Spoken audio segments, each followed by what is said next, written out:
Terima kasih. Assalamualaikum warahmatullahi wabarakatuh. Selamat pagi. Pada pagi hari ini kita akan belajar tentang keganasan hematologi. Saya Dr. Yudi Kurniawan, spesialis anak, dokter dari Ilmu Kesehatan Anak, bagian anak, Rumah Sakit Umum Daerah Provinsi NTB. Pada pagi ini kita akan membicarakan tentang keganasan hematologi. Keganasan hematologi pada anak itu bermacam-macam, mulai dari tumor padat ataupun keganasan pada darah. Yang pada saat ini kita fokuskan adalah kita akan membicarakan tentang keganasan hematologi atau pada darah pada anak-anak. Sebelumnya saya rasa Dokter Katarina telah menjelaskan kepada adik-adik sekalian tentang keganasan pada dewasa, sedikit berbeda pada dewasa dan anak-anak tentunya. Pada anak itu yang terbanyak adalah leukemia, di mana leukemia merupakan keganasan yang paling banyak mengenai pada anak-anak, di mana 73% merupakan suatu akut limfoblastik leukemi dan hanya 18% merupakan suatu akut myeloid leukemi, di mana berbanding terbalik dengan dewasa, ALL-nya akan menjadi lebih sedikit dibandingkan AML. Dan persentase kecil lainnya yaitu kronik myeloid leukemi yang sangat jarang terjadi, hanya berkisar sekitar 4% saja. Epidemiologinya di mana akut limfoblastik leukemi terjadi pada 3-4 kasus per 100.000 anak-anak berkulit putih, terjadi pada usia 2 hingga 5 tahun dan merupakan keganasan pada anak-anak sebanyak 25-30%. Di RSCM data menunjukkan bahwa hampir lebih kurang 70% dari seluruh keganasan leukemi itu adalah merupakan satu akut limfoblastik leukemi. Laki-laki lebih sering terjadi pada anak perempuan pada akut leukemi limfoblastik leukemi, sedangkan pada akut myeloblastik leukemi lebih sama pada seluruh usia. Klasifikasi leukemi sendiri akan kita bagi dua, yaitu ada yang bersifat akut, ada yang bersifat kronik. Berdasarkan dari stem cell originnya ada dua origin, yaitu myeloid origin dan lymphoid origin, di mana kalau yang bersifat akut dari myeloid origin merupakan suatu akut myeloid leukemi yang seperti saya sampaikan tadi lebih kurang berkisar lebih kurang 18%, sedangkan kronik myeloid leukemi atau CML lebih kurang 4%. Dan pada lymphoid origin yaitu merupakan suatu akut limfoblastik leukemia atau ALL yang lebih kurang 70-80%, dan kronik limfositik leukemia atau CLL yang sangat jarang sekali terjadi pada anak-anak. Karakteristik morfologi yaitu pada keganasan darah yaitu limfoblast berukuran 10-20 mikrometer, intinya berbentuk bulat atau oval, kromatinnya halus dan homogen, anak inti 0-2 tidak jelas, membran inti bulat, rata, rasio inti sitoplasma tinggi. Di mana nanti apabila kita lihat di dalam hapusan darah tepi ataupun di dalam aspirasi sumsum tulang, sitoplasmanya berwarna biru, memiliki jumlah yang sedikit dan tidak memiliki granula dan aurots. Sedangkan pada myeloblas yang nantinya akan kita lihat sebagai suatu akut myeloblastik leukemi, ukurannya agak lebih besar, yaitu lebih kurang 14-20 mikrometer, intinya berbentuk bulat atau oval, hampir sama, kromatitnya halus dan jarang, anak intinya 2-5, jelas, membran inti irreguler, rasio inti sitoplasmanya rendah. Sitoplasma warnanya biru abu, lebih banyak granulanya dan terdapat aurots. Ini yang membedakan antara akut limfoblastik leukemi dengan akut myeloblastik leukemi. Jadi kalau misalnya adik-adik nanti praktikum dan menemukan ada trametnya mengenai keganasan dan nanti ditunjukkan, kemungkinan gambaran aurots itu adalah gambaran di mana suatu akut myeloblastik leukemi. Faktor predisposisinya sangat banyak, mulai dari genetik dan lingkungan, kalau genetik bisa jadi Down syndrome, Diamond-Blackmarfan syndrome, NF tipe 1, ataxia telangiectasia, Turner, Klinefelter, anemia Fanconi, dan Bloom syndrome. Sampai saat ini faktor predisposisi sendiri itu sangat masih belum bisa ditentukan. Sedangkan lingkungan bisa bersifat ionizing radiation, dari obat-obatan juga bisa, usia ibu yang tua bisa menyebabkan suatu faktor predisposisi, serta pada saat orang tua merokok dan pada saat hamil itu juga akan menyebabkan faktor predisposisi terjadinya suatu leukemia. Patologinya, apabila akut leukemi ditandai oleh klonal ekspansi dari hematopoietik yang imatur atau limfoid prekursor, sedangkan kronik leukemi biasanya ekspansi merupakan dari sel-sel yang matur. Ya, saya rasa kalian telah mempelajari pada saat pertama kali bersama Dokter Ima ataupun sudah diajarkan oleh Dokter Katarina juga. Kita ketahui bahwa stem cell pluripotent itu terdapat satu dan akan terbagi dua, terdapat myeloid progenitor cell ataupun lymphoid progenitor cell. Nah, di masing-masingnya itu akan memiliki committed progenitor cell masing-masingnya yang nanti akan menentukan mature blood cell-nya sendiri. Lymphoid progenitor cell, baik itu pre-T atau pre-B, yang nantinya akan mendapatkan suatu limfoblast yang nantinya akan menjadi T-cell dan B-cell serta plasma cell.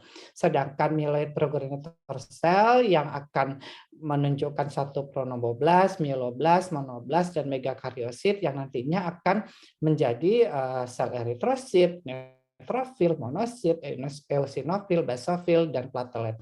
Ini nanti akan berguna ketika adik-adik sekalian melihat suatu hasil darah lengkap, yang mana yang lebih tinggi, progenitor yang mana yang kemungkinannya suatu akut mieloblastik ataupun suatu akut limfoblastik leukemia.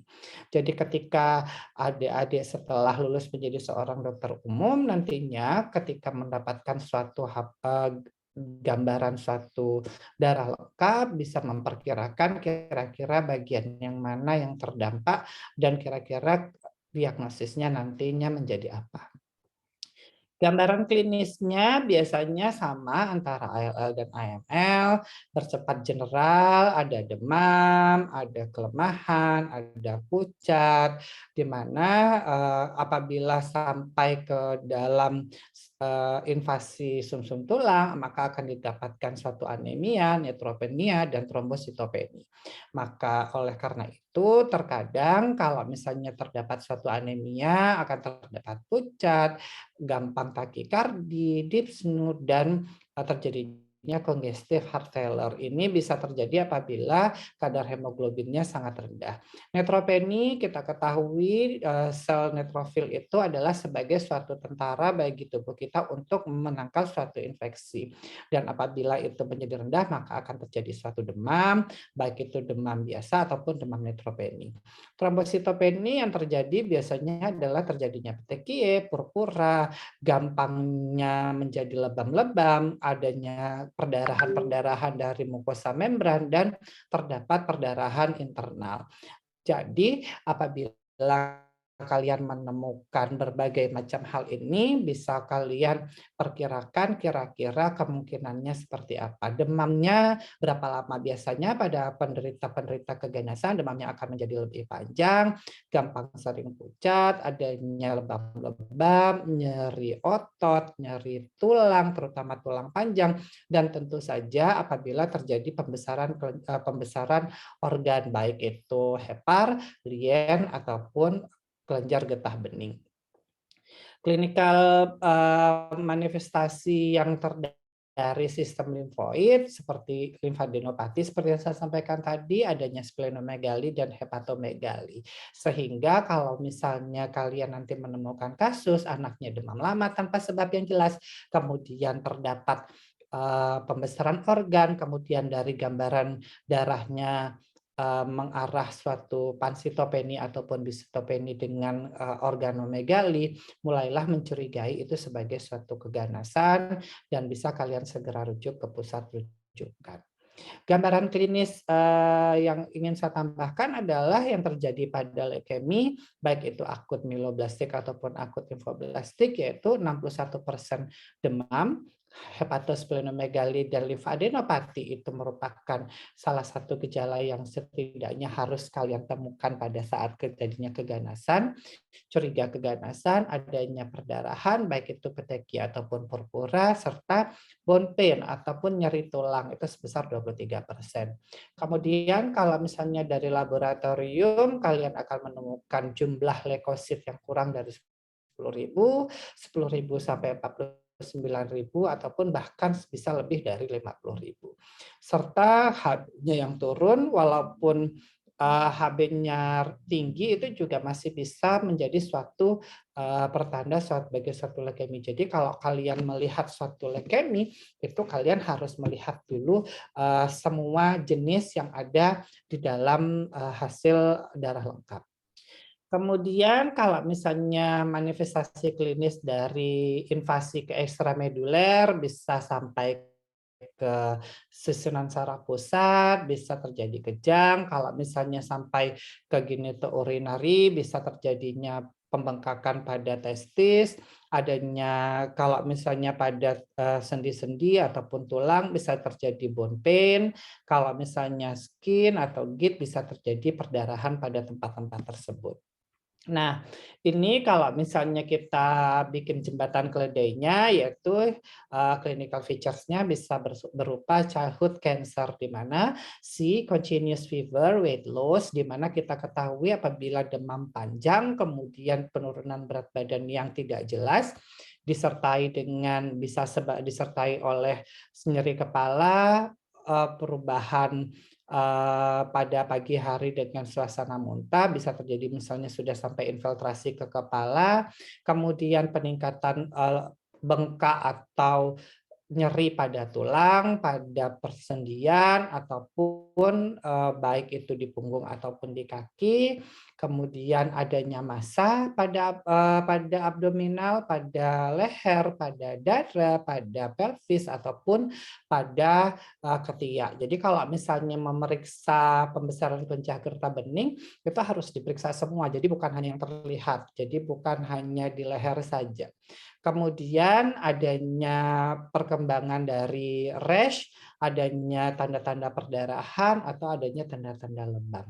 Nah, ini terjadi secara konstan, bisa terjadi infeksi yang berulang, kemudian adanya mata kucing kalau kita misalnya melihat suatu keganasan pada retina, kemudian adanya muntah, adanya gampang lelah, kemudian adanya perubahan penglihatan, serta recurrent or persistent fever. Jadi seperti yang saya bilang tadi, gampang demam dan gampang berulang.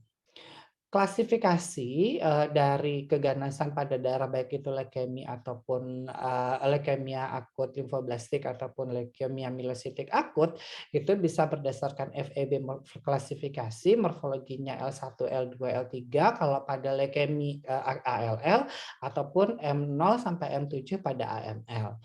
Kalau kita menggunakan cytochemistry atau staining bisa dilihat banyak hal di dalam situ perubahan-perubahan yang ada. Jika menggunakan immunophenotyping, kita akan melihat CD numbering, serta kalau misalnya kita lebih dalam lagi, kita bisa memeriksakan cytogenetics, kita akan menemukan kelainan-kelainan kromosom atau kelainan gen yang tidak sesuai yang bisa menyebabkan atau memperberat suatu kejadian leukemia.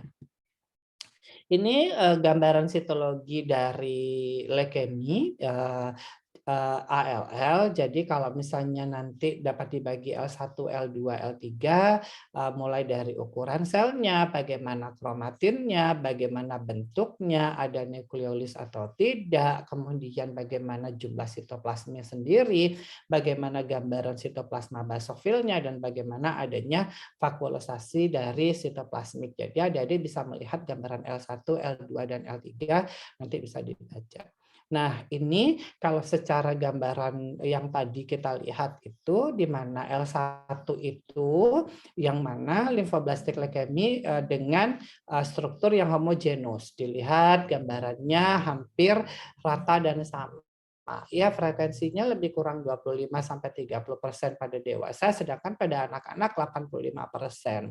Dan morfologinya blastnya homogen seperti yang kita lihat, nukleusnya reguler gambarannya, kromatinnya yang di dalam sini akan terlihat homogen, kemudian tidak ada gambaran nukleolus ataupun ada gambaran kecil sedikit saja, kemudian basofilnya ringan sampai sedang. Nah, seperti yang kita bilang tadi, kalau misalnya kita berikan suatu penanda immunophenotyping, sekarang lebih digalakkan dibandingkan aspirasi sumsum tulang biasa saja yang di bawah mikroskop itu berdasarkan CD number-nya. Jadi kalau misalnya terdapat CD3, CD7, CD5, CD2, CD4, dia lebih mirip kepada T lineage. Sedangkan kalau misalnya CD19, CD22, CD79A, CD10, CD20 itu pada B lineage. Nah, sedangkan untuk L2 yaitu lymphoblastic leukemia dengan struktur yang bervariasi, gambarannya itu lebih kurang terjadi pada 70% pada dewasa, sedangkan pada anak-anak itu 14%. Gambaran morfologinya nukleusnya irreguler, jadi lebih tidak sama rata, kemudian gambaran kromatinnya bermacam-macam, ada yang tebal, ada yang halus, kemudian adanya nukleoli yang besar. Sedangkan immunophenotyping-nya hampir sama. Kemudian untuk Burkitt limfoma ini sangat jarang sekali, hanya 1-2% kasus. Kemudian memiliki blast yang sangat besar, adanya nukleolis yang prominent, kemudian sitoplasmiknya abundan. Sedangkan untuk immunophenotyping untuk ALL itu sama. Ya, jadi untuk B lineage ataupun T lineage. Kemudian seperti yang kita bilang tadi, kalau misalnya B lineage yaitu lebih kurang 75% kasus, lebih sering L1 dan L2. Kalau cytogenetic abnormality-nya adalah T9.922, T kecil 411 dan T kecil 119. Ini menentukan di mana perubahan secara gennya. Kemudian untuk TCLL lebih kurang 20%, juga lebih sering pada L1 dan L2, sedangkan hanya untuk limfoma Burkitt hanya 5% dan terutama L3. Bagaimana dengan AML? AML itu memiliki lebih banyak tipe, mulai dari berdasarkan French American British Classification dibagi dari F0, acute undifferentiated leukemia, sampai dengan M7. Jadi ada yang bentuknya erythroleukemia yaitu M6, ada yang juga bentuknya adalah megakaryoblastik leukemia ataupun berdasarkan trombositnya. Dan yang paling sering adalah biasanya tipe M3 yaitu akut promyelocytic leukemia. Ini kalau misalnya dilihat gambarannya M0 atau undifferentiated acute myeloblasttic leukemia sebanyak 5%, M1 kurang dari 10%, M2 lebih dari 10%, dan seterusnya. Kalau misalnya kita lihat gambarannya, kalau M0 acute myeloblasttic leukemia with minimal differentiation, seperti tadi mirip-mirip dengan L12-nya L2, jadi ada gambaran vakuolisasi, kemudian kromatinnya, kemudian karena misalnya ini kita harus lanjutkan kepada immunophenotyping-nya. Apabila dia ditemukan CD13+, CD33+, CD11B+, 11C+, CD14 dan CD15+, itu kemungkinan adalah suatu acute myeloblasttic leukemia dengan diferensiasi minimal. Bagaimana dengan M1? M1 itu biasanya medium size blast dengan gambaran yang high nukleositoplasmik, kemudian dilihat adanya aurot pada sitoplasma lebih kurang 5% hingga 10% kasus. Jadi aurot itu adalah ada nanti kalau misalnya dilihat di gambar nanti mungkin diajarkan oleh dokter Dokter Devi ataupun Dokter Iman, nanti ada gambaran kayak berdiri-berdiri di dalam sitoplasmiknya. Dan gambaran immunophenotyping-nya juga berbeda dibandingkan gambaran immunophenotyping M0. Jadi kalau untuk acute myeloblasttic leukemia, gambaran immunophenotyping itu sangat bermakna sekali. Karena apa? Karena berbeda dari gambaran immunophenotyping-nya, dia akan menentukan kelainan secara morfologinya. Kemudian yang terbanyak itu saya singgung saja sedikit promyelocytic leukemia, biasanya dia azurophilic granulasi, kemudian terdapat Auroch juga, dan terdapat HLA-DR-nya yang negatif, CD34 negatif, tapi CD13 positif dan CD33 positif. Jadi gambaran-gambaran ini, immunophenotyping yang berbeda itu akan sangat menentukan dan membantu apabila kita ingin menegakkan diagnosis suatu akut myeloblastик leukemia ataupun akut limfoblastik leukemia. Terus bagaimana yang harus kita lakukan pemeriksaannya? Selain anamnesis tadi yang sudah saya jelaskan, kemudian pemeriksaan fisik mulai tadi yang bone pain, lebam, pucat, organomegali. Nah, untuk menegakkan diagnosis kita harus melakukan pemeriksaan darah. Jadi harus dilakukan pemeriksaan darah lengkap. Yang dilihat apa saja? Jadi semuanya harus dilihat. Mulai dari hemoglobin, leukosit, trombosit, kemudian dilakukan pemeriksaan hapusan, dilihat apakah terdapat belas di dalamnya. Kita tahu belas itu adalah suatu sel muda yang kalau misalnya di dalam darah, tapi itu tidak boleh kita temukan. Karena harusnya belas itu ditemukan pada sumsum tulang. Kemudian sel darah putihnya biasanya rendah, normal, ataupun sangat tinggi. Itu sangat bisa sekali. Dan hampir 92% pasien memiliki trombositopenia atau di bawah normal. Dan apabila kita cek kepada aspirasi sumsum tulang, maka leukemia harus kita curigai apabila di dalam sumsum tulangnya lebih dari 5%. Jadi pemeriksaan dari sumsum tulang ini merupakan suatu diagnosis yang penting untuk menentukan suatu akut leukemia, baik itu akut limfoblastik leukemia ataupun akut myeloblastик leukemia.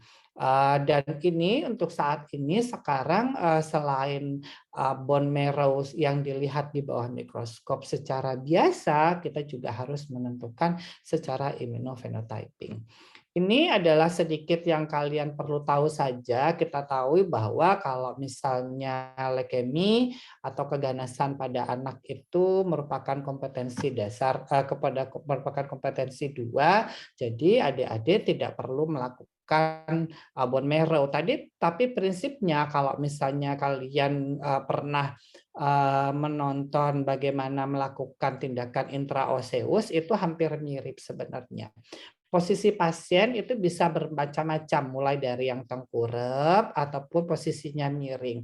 Jadi nanti akan dimasukkan jarum ke dalam tulang kita, kemudian nanti akan dilakukan tindakan seperti mengebor dan kemudian diambillah sumsum tulangnya sehingga nantinya kita akan bisa menentukan dan mendiagnosis kira-kira pasien ini menderitanya leukemia atau bukan.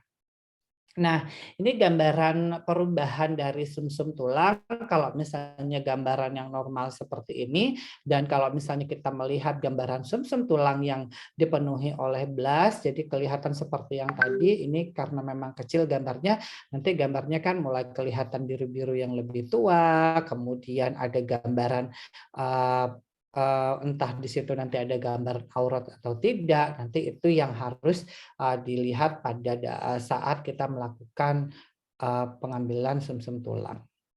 Nah, contoh yang tadi disampaikan di awal, kalau misalnya kita lihat, ini kan gambarannya sama blastnya, tetapi kalau misalnya kita lihat imunofenotyping-nya, terdapat CD22, CD19, dan CD10 yang positif. Ya.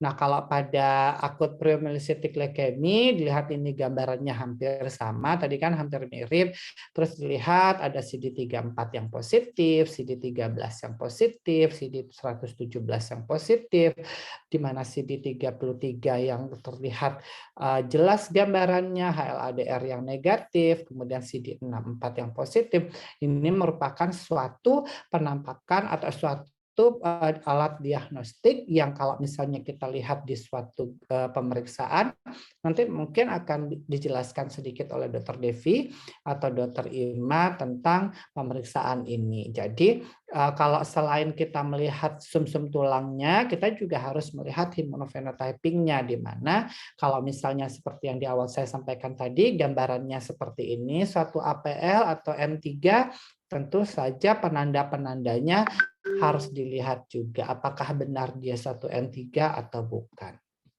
Nah, pemeriksaan-pemeriksaan lain yang harus dilihat apa saja, mulai dari foto dada. Jadi gambaran radiologi itu sangat penting.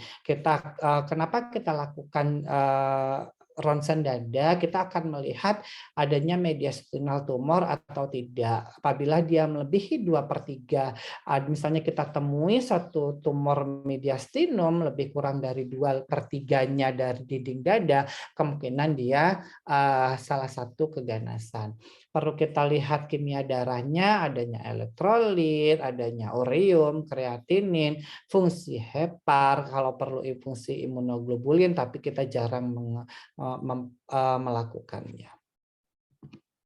Nah, pada leukemia, pada di awal tadi kita lihat kalau misalnya dia juga bisa terkena pada sistem saraf pusat. Jadi kalau misalnya kita lihat dilakukan pemeriksaan sel pada sel darah putih pada CSF atau cerebral fluid.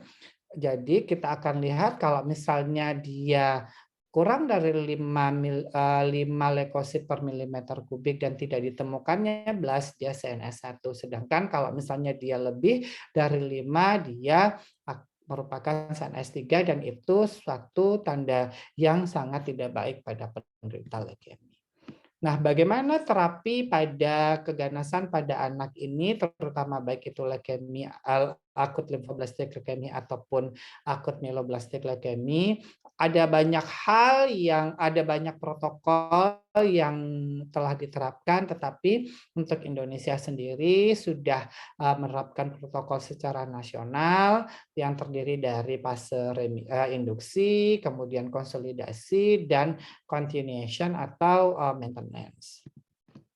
Ini yang perlu kalian ketahui saja pada pasien-pasien leukemia atau keganasan pada hematologi pada anak, itu bisa mendapatkan prednisolon, terdapat vinkristin, daunorubicin, L-asparginase atau leonase, dan didapatkan methotrexate. Jadi obat-obatan ini digunakan untuk mereduksi dari sel keganasan sehingga kita bisa menekan dari sel ganas tersebut. Kalau misalnya kita temukan gambaran sel blast di dalam sistem saraf pusat, kita menambahkan sikloplasmid, sitarabin, serta iradiasi dari kepala untuk mengurangi sel-sel leukemia di otak. Sedangkan maintenance kita memberikan vinkristin, kemudian memberikan methotrexate intratekal juga, prednisolon, 6-MP dan MTX. Apa saja yang harus di follow up setelah pasien-pasien selesai melakukan kemoterapi? Perlu diketahui kemoterapi pada leukemia itu sangat panjang, lebih kurang 2 tahun. Jadi pasien akan di follow up hingga 5 tahun. Selain penata laksanaan utama terhadap leukemi akan kita butuhkan apabila kita mendapatkan gambaran keganasan yang emergensi. Jadi ini allopurinol, kemudian hidrasi itu merupakan suatu terapi emergensi dari onkologi hematologi. Nanti akan saya jelaskan lebih lanjut. Penggunaan transfusi sel darah merah ataupun transfusi trombosit untuk menambah suatu hemoglobin atau trombositnya. Kemudian bila ditemukan neutropeni bisa ditambahkan antibiotik terapi. Kemudian kalau misalnya dia demam neutropeni pada ALL, dia harus diberikan G-CSF, berbeda dengan AML yang tidak boleh diberikan G-CSF. Nah, yang sedang banyak dikembangkan adalah dilakukannya allogeneic stem cell transplant, tapi sayangnya di Indonesia kita masih belum terdapat pusat untuk transplant dan harganya lumayan mahal. Kemudian banyak sekali obat-obatan di luaran sana yang telah dipakai pada penderita leukemi, tetapi di Indonesia masih belum kita kerjakan karena masih belum bisa masuk dan belum dipakai untuk target terapi apa saja seperti monoklonal antibody, rituximab ataupun epratuzumab, dapat clovarabin, nelarabin, imatinib ataupun nilotinib sebagai tyrosine kinase inhibitor. Mungkin kalau kemarin belajar sama Dokter Katarina, pasien-pasien dewasa mungkin sudah memakai rituximab, sudah memakai imatinib ataupun nilotinib, tetapi pada anak-anak ini masih belum dipakai di Indonesia. Kapan kita katakan dia remisi pada pasien-pasien dengan keganasan anak terutama leukemi apabila didapatkan 0,01% sel leukemik setelah dari induksi yaitu pada 6 minggu pertama, sehingga nanti akan kita bisa teruskan untuk ke terapi berikutnya. Tetapi apabila kita temukan sel leukemi lebih dari 5% pada saat fase induksi, maka dia akan kita sebut sebagai relapse. Nah, stratifikasi resiko di mana kalau misalnya pada anak-anak usia 1-9 tahun itu lebih disenangi, sedangkan kurang dari 1 ataupun lebih dari 10 itu tidak disenangi pada leukemi akut tipe limfoblastik. Leukosit yang kurang dari 10.000 dan leukosit yang lebih dari 200.000, immunofenotyping-nya prekursor B cell lebih disenangi dibandingkan T cell, genetiknya hipoperploidi lebih senang dibandingkan hipoploidi, CNS1-nya tentu saja tidak boleh CNS3, itu merupakan unfavorable stratifikasi atau risiko berat. Ini minimal residual disease pada saat akhir fase induksi diharapkan kurang dari 0,01%, sedangkan kalau misalnya unfavorable 0,5 sampai 1%. Keterlibatan testis dan central nervous system itu juga menjadi suatu stratifikasi risiko, di mana risiko yang lebih disenangi yaitu apabila tidak terjadi keterlibatan testis ataupun central nervous system. Secara morfologi L1 lebih baik daripada L3, sedangkan ethnicity kulit putih akan lebih baik dibandingkan kulit hitam secara epidemiologi. Ketika kita ketemui dia gambaran suatu pansitopeni, harus ditentukan bahwa apakah itu bisa saja dia suatu ITP, tetapi kalau misalnya ITP, adik-adik sekalian bisa melihat apakah dia gambarannya isolated thrombocytopenia, hanya trombositnya saja, anaknya baik-baik saja, dan tidak ditemukan pembesaran organ baik itu lymph node ataupun splenomegali ataupun hepatomegali. Sedangkan aplastik anemia apabila terjadi pansitopeni sama dengan suatu leukemi, baik itu bisa juga bisitopeni atau pansitopeni, tentu saja tanpa pembesaran organ. Bisa suatu juvenile rheumatoid arthritis ataupun infeksius mononukleosis ataupun suatu metastatik solid tumors. Jadi ketika adik-adik mendapatkan pasien dengan demam panjang, nyeri otot, nyeri tulang, tetapi dia tanpa pembesaran organ, singkirkan dahulu dari penyakit keganasan. Periksalah seperti yang saya bilang tadi, pemeriksaan darah lengkap atau blood count, hapusan darah tepi, nanti kalian lihat hasilnya apakah terdapat blast atau tidak. Ketika kalian menemukan blast di sana, sebaiknya kalian kirim ke rumah sakit rujukan. Nah, kita lanjutkan kepada relapse. Relapse itu adalah di mana apabila kalau dia ditemukan blast di dalam sumsum tulang pada saat dia dilakukan kemoterapi. Relapse itu bisa saja hanya isolatif di sumsum tulang atau bisa dikombinasi dengan di tempat lain. Tempat lain itu ada di mana yang biasanya kita ketahui, yang biasanya bisa dilihat adalah seperti tadi testikular ataupun central nervous system.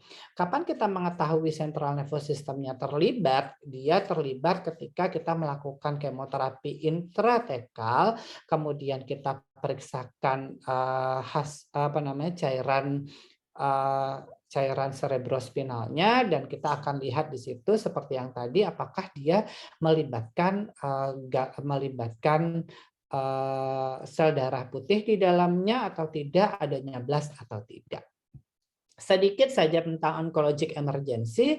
Oncologic emergency itu jadi ini yang pertama kali biasa adik-adik temui nantinya di lapangan. Pertama kali misalnya pasiennya datang dengan kondisi metabolic dan endocrine disturbance atau misalnya space occupying lesion, misalnya ada vena cava superior syndrome, spinal cord compression atau gangguan hematologik seperti hiperleukositosis, anemia, trombositopenia, sehingga adik-adik bisa melakukan tata laksana dengan baik. Yang paling sering terjadi adalah hiperleukositosis dan terjadinya tumor lysis syndrome serta vena cava superior syndrome. Nah, saat ini kita bahas yang paling sering yaitu hiperleukositosis dan tumor lysis syndrome. Hiperleukositosis di mana jumlah leukosit lebih dari 100.000 per milimeter kubik lebih sering terjadi pada 10% kasus ALL dan hanya 5-20% pada kasus AML dan dapat menyebabkan hiperviskositas dan leukostasis dan sehingga dapat terjadi gangguan pada organ. Kita ketahui kalau misalnya dia terjadi leukostasis ini terjadi pada pembuluh-pembuluh darah yang kecil, maka dia akan tentu saja mengganggu organ. Apabila dia sampai ke otak, dia akan bisa kejang. Kalau misalnya ke jantung bisa henti jantung. Kalau misalnya ke paru-paru bisa hematu dan yang lainnya. Kalau misalnya ke ginjal, dia akan bisa jadi gangguan ginjal. Nah, kalau misalnya dia berlebihan dan akhirnya metaboliknya terganggu dan sel-sel mati dari keganasan itu dan dilepaskan ke dalam sirkulasi, maka akan terjadi tumor lysis syndrome.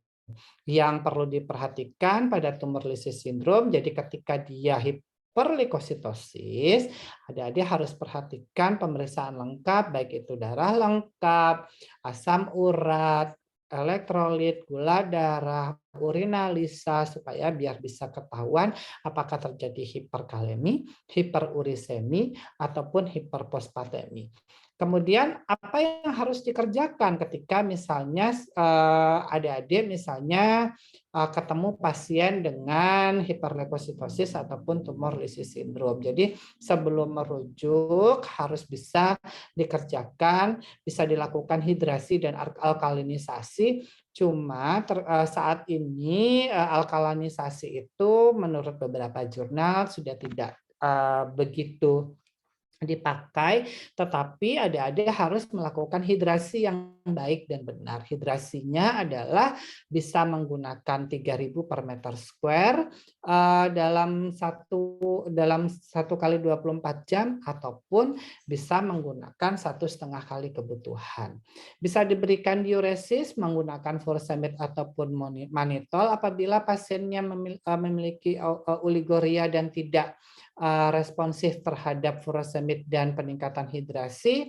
Apabila terjadi hiperuremia bisa diberikan allopurinol, baik itu menggunakan 300 mg per meter square per hari atau menggunakan 10 mg per kilogram per hari per oral atau 200 mg per meter square per hari secara intravena.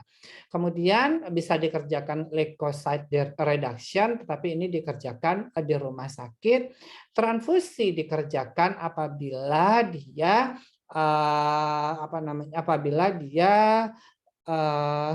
hemoglobinnya kurang dari 5 baru kan kita kerjakan. Tetapi kalau misalnya dia 8, 9, pasiennya tidak perlu dilakukan kemoterapi. Harus disegerakan kemoterapi, dialisis apabila kita tahu dia terjadi renal failure apabila potasiumnya lebih dari 6 mg per liter, fosfat lebih dari 10 mg per desiliter. Perlu dimonitor bagaimana elektrolitnya, kalsiumnya, fosfat, asam urat, fungsi ginjal, baik itu urium dan kreatinin itu setiap 6 jam. Jadi kalau misalnya pasiennya masih runding-runding, pasiennya masih mikir-mikir, kalian bisa mengerjakan hidrasi, diuresis kalau pasiennya tidak bisa kencing dan dilakukan uric acid reduction. Jadi kalian bisa mengerjakan 3 ini sembari pasiennya dipersiapkan untuk dirujuk.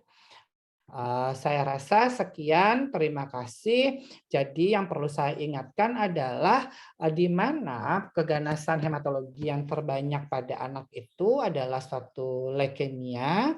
Leukemia itu lebih kurang 20-30% dari seluruh jenis kanker dan leukemia akut limfoblastik atau LLA itu lebih kurang 75-80% pada keganasan leukemia akut, sedangkan AML lebih kurang 15-20%. Tentu saja kalian sebagai dokter umum nantinya harus mengenali tanda dan gejalanya pada saat kalian menemukan pasien-pasien ini pada tahap awal. Saya ingatkan kembali, pasiennya bisa dengan berbagai macam gejala, mulai dari demam yang panjang, pembesaran kelenjar getah bening, atau organomegali, terdapat nyeri tulang, lebam-lebam, kemudian berat badan yang berkurang, adanya nafsu makan yang berkurang, berat badan berkurang tanpa penyebab yang jelas, kemudian ditemukan pemeriksaan fisik adanya organomegali ataupun pembesaran kelenjar getah bening, kemudian pada pemeriksaan darah kalian bisa temukan anemia, trombositopeni ataupun leukopeni, bisa dengan limfositosis ataupun dengan neutrofilia, kemudian apabila kalian bisa mengerjakan hapusan darah tepi, kalian bisa melihat adanya sel blast atau sel muda pada hapusan darah tepinya, kalian bisa mengirim pasiennya ke pusat rujukan, jangan ditahan di tempat kerja kalian, dengan harapan nantinya pasien-pasien bisa ditata laksanai dengan baik. Saya rasa sekian, terima kasih. Apabila ada pertanyaan nanti akan kita diskusikan. Assalamualaikum warahmatullahi wabarakatuh.